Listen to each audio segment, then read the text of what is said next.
Hello folks, welcome to Cricket Fan Zone channel. This is Aditya here. The breaking news is Shashank Manogar has resigned. He has left his post as ICC chairman today afternoon, and Imran Khawaja, his deputy, who's from Singapore, has taken over the spot on a temporary basis. And ICC has come out and said they are going to have a discussion about who's going to be the next ICC chairman, the election process, so on and so forth by next week. They are going to meet up again next week, and that is when they are going to potentially say about who are all going to be the next candidates who have thrown in their hat for the ICC chairman post election, and what is the process going to be. Till then, it is going to be Imran Khawaja who's going to be the interim ICC chairman, right?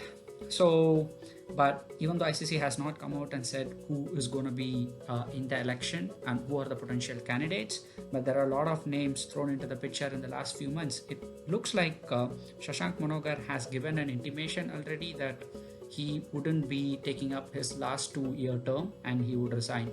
The word is out on the streets. It looks like before a couple of months he has informed about his position, right?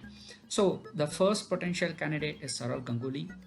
I mean, you cannot question that man's real leadership, can you? Uh, Ganguly's leadership skills have been very evident in the way he has led Indian team as a player, as a captain during the early 2000 era.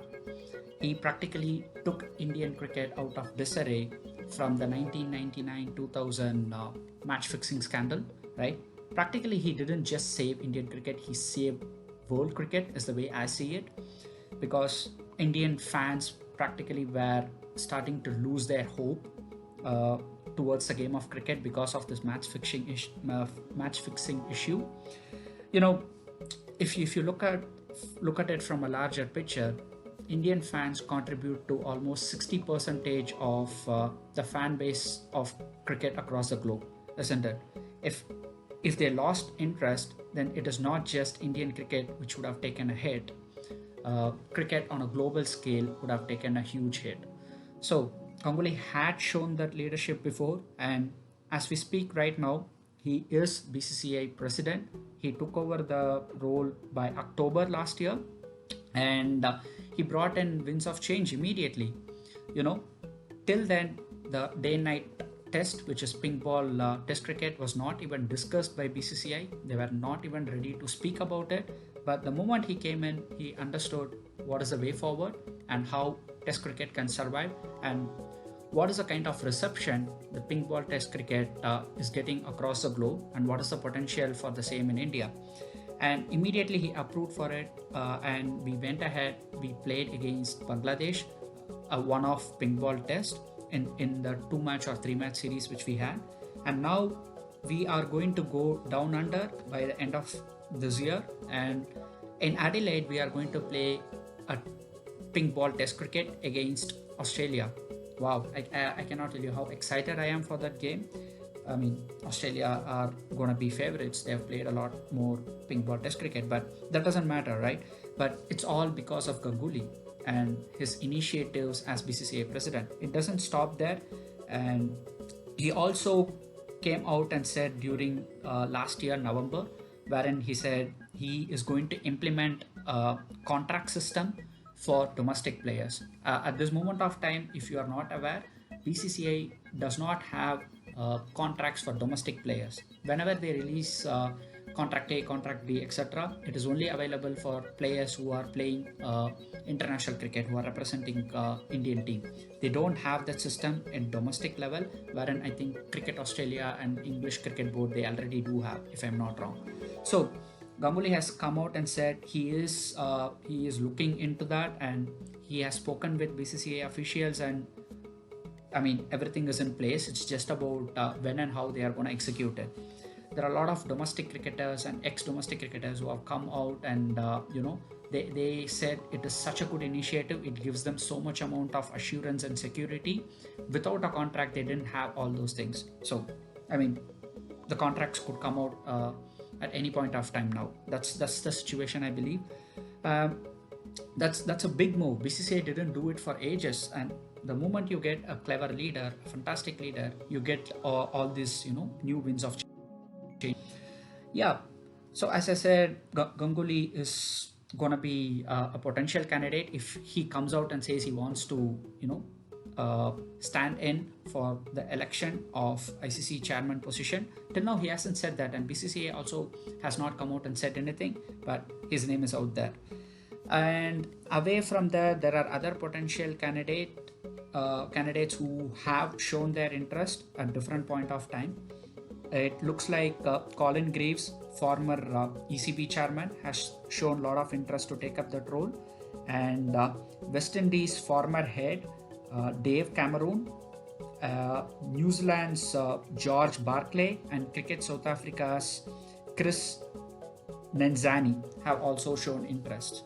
But Graham Smith a few months back came out and said he would go all out to support Sourav Ganguly if he is going to stand in that election.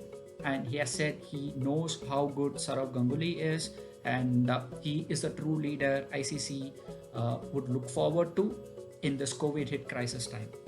Yeah, I mean, but CSA came out and said they are not exactly in line with what Graham Smith said. They are evaluating the situation. That's a different story. But what's my take on this, on whether I would like to see Ganguly as the next ICC chairman?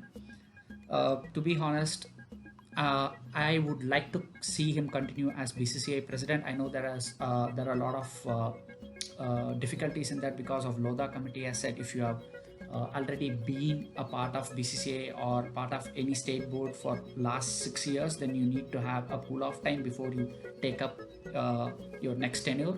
And Ganguly has been Bengal Cricket Association's president from 2014. So his 6 years is gonna come by 2020. So he cannot practically continue as BCCI president after his 9 months tenure. But there seems to be BCCI are working along with the judges and everyone to have a one-off. They are trying to see if there could be some relaxation as a special case for Sourav Ganguly to extend his term for another couple of years, if not more. So that's in place. If that is set to happen, then Ganguly can very well continue. If not, he does not have a choice. In that case, I would be happy to see him take up the role as ICC chairman. But if there is a possibility for him to continue as a BCCI president, I would love to see him continue. As we spoke about the different changes he has brought in his short term within the 9 months period, we could only expect a lot more from him, to contribute to the improvement of the game of cricket in Indian, for Indian team and for Indian cricket as a whole. So am I a little greedy here? Of course, real talk. I would want him to do a lot more for Indian cricket before he goes to the position as ICC chairman at a different juncture of time. Right, but what is more important is what do you people think? Who would you want to see as ICC chairman, the next ICC chairman, and what are all your expectations from him? Anything you have on top of your mind, put it down in the comment section. We can have a healthy debate about it. And if you like the video, smash a like here and share this content if you think this video is really helpful for anyone, any one of your friends. And don't forget to subscribe to Cricket Fan Zone channel and hit the bell icon. There are a lot of other exciting videos which are coming towards you thick and fast. That's all we have for today's show. And till I see you next time, I'm out of here. Bye.